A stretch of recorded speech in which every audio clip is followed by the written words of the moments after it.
In this case, though, the title refers not to a princess with a pricked finger, but to the fabulous gown she might be wearing.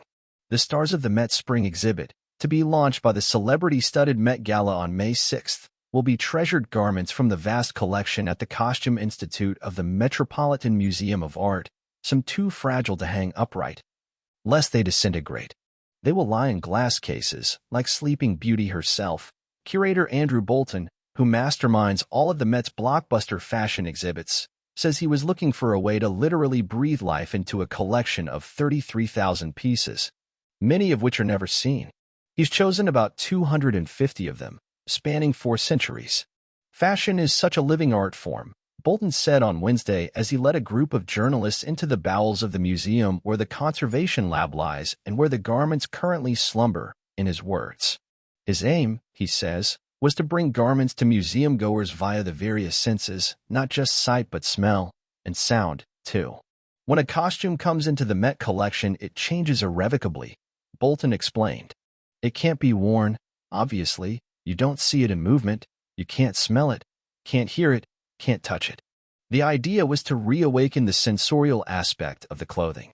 This could mean scents will be wafting through a gallery, connected perhaps to the perfume used by the wearer. It also means that the rattling sound of razor clams will accompany a dress by Alexander McQueen covered with stripped and varnished razor clam shells.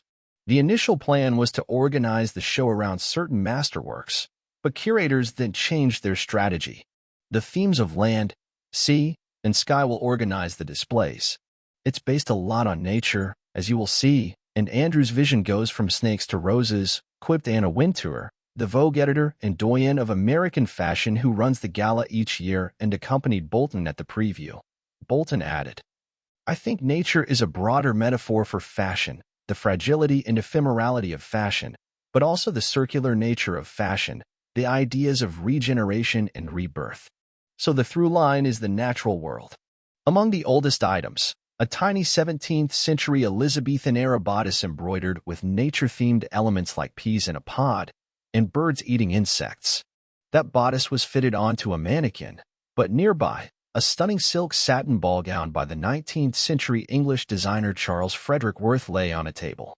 Like some 50 of the items to be displayed, it is too delicate to be shown any other way.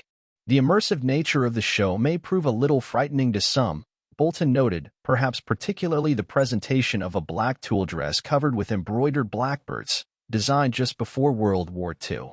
Like many of the older items, it will be paired with a contemporary garment, in this case a McQueen jacket inspired by Hitchcock's The Birds. As in many of the displays, cutting-edge technology will be used to create a mood, in this case, a Hitchcockian swarm of blackbirds on the ceiling. "If you're afraid of birds, I wouldn't go in there," Bolton said. Yet to be announced, the celebrity co-host of the Met Gala, which will occur as usual the first Monday in May. The carpet beforehand is one of the biggest pop culture spectacles of the year, with stars like Lady Gaga, Kim Kardashian, Billy Porter, and Rihanna wearing outfits tailored to the night's theme.